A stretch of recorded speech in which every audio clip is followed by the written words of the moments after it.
আজ তোমাদের সাথে শেয়ার করতে চলেছি খুব সহজেই আর খুব তাড়াতাড়ি বানানো মসুর ডালের একটি তরকা। এটাকে আমরা ডাল চচ্চড়ি বলে থাকি। তো রাতে রুটির সাথে খাওয়ার জন্য খুব কম সময়ের মধ্যে এটা কিন্তু তৈরি হয়ে যাবে। এখানে দেখতে পাচ্ছ মসুর ডাল নিয়ে নিয়েছি। মসুর ডালটাকে ভালো করে ধুয়ে নেব।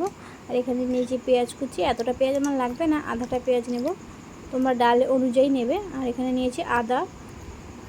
আদাটা কিন্তু সবথেকে মাস্ট, আদার ফ্লেভারটা খুব সুন্দর লাগে। আর এখানে নিয়েছি টমেটো কুচি, আর তারপরে শুকনো লঙ্কা কুচি আর রসুন কুচি। এখন আমি রাতে এটা বানিয়ে নেব। আর এটা কিন্তু খুব কম সময়ের মধ্যে আর খুব কম ঝামেলার মধ্যে হয়ে যায়। তো চলো তোমাদের সাথে শেয়ার করি এটা কেমন করে হয়। তো সবার আগে আমি কড়াইটা বসিয়ে দিয়েছি, আর কড়াইটা গরম হয়ে যাওয়ার পর কড়াই দিয়েছি সরষের তেল। এখানে কিন্তু তেলটাও খুব অল্প পরিমাণে লাগে। আর তারপর ফোড়নে দিয়ে দিয়েছি দুটো শুকনো লঙ্কা। এটার মধ্যে জিরা দিলেও ভালো হয়, কিন্তু আমার ছেলে যেহেতু জিরা খায় না তাই আমি জিরা দিইনি। তো আমরা কিন্তু চাইলে জিরা অবশ্যই দিতে পারো। শুকনো লঙ্কাটা হালকা ভেজে নিয়ে তারপর ধুয়ে রাখা মুসুরির ডালটা দিয়ে দিলাম তেলের উপরে। আর এখন ডালটিকে ভালো করে ভেজে নেবো, একদম ভাজা ভাজা করে নিতে হবে।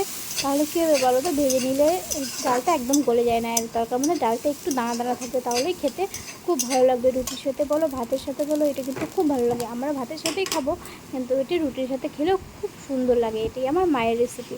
এই মায়ের থেকে শিখেছি। মা যখন রাতে কোনো তরকারি থাকতো না তখন এটি দিয়ে বানিয়ে নিত, আর এটি দিয়ে খুব সুন্দর লাগতো রুটি খেতে। তো দেখতেই পাচ্ছ আমি এখানে ডালটাকে ভালো করে ভাজা করে নিচ্ছি। আর ভাজা করার পরে তারপর এর মধ্যে দিয়ে দেবো পরিমাণ মতো জল।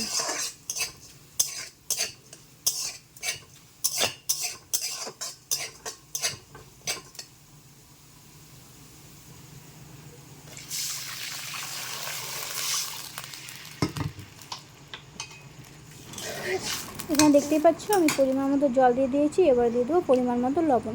আর এরপরে একটু ফুটতে দিয়ে দেবো। এখানে আমার ডালটা একটু ফুটে এসেছে, তারপরে দিয়ে দেবো আদা। আর আদাটা দিয়ে তারপর আবার কিছুক্ষণ ঢেকে ফুটিয়ে নেবো।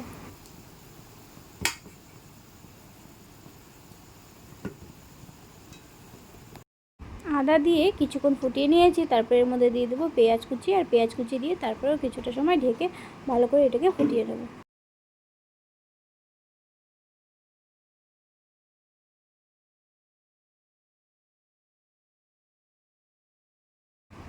পেঁয়াজ কুচি দিয়ে তারপর ঢেকে কিছুটা সময় ফুটিয়ে নিয়েছি। এরপরে দিয়ে দিচ্ছি রসুন আর লঙ্কা কুচি।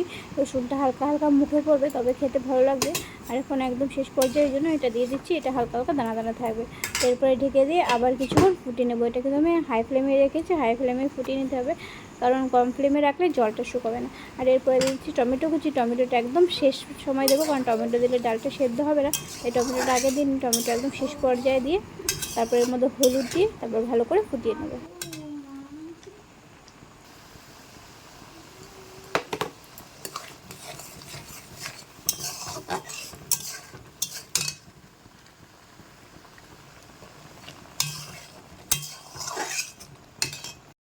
এখানে দেখতেই পাচ্ছ আমার ডাল চচ্চড়িটা একদম ভালো হয়ে গেছে, আর এটা একদম তৈরি হয়ে গেছে। আর এখন একদম টেস্ট করে আমি দেখে নিয়েছি, খেতে খুব সুন্দর হয়েছে। আর এখন নামানোর আগে শেষ পর্যায়ে দিয়ে দেবো একটু কাঁচা সর্ষের তেল। এই কাঁচা সর্ষের তেলটা দিয়ে কিছুক্ষণ ঢেকে রেখে দেবো। আর তারপরে রেডি হয়ে যাবে আমার মসুর ডালের চচ্চড়ি।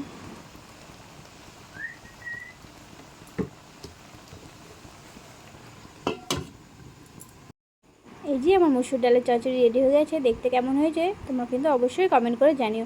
এটা খেতে দারুণ হয়েছিল। আর আমি একটু পাতলা রেখেছি, যেহেতু ভাতের সাথে খাবো। তোমরা চাইলে একটু শুকনো শুকনো করবে যারা রুটির সাথে খাবে। এটি একবার খেয়ে দেখো আর একবার বানিয়ে দেখো। এটা খুব সহজে, খুব কম সময়ে আর খুব টেস্টি হয় এটা। Tata, good night.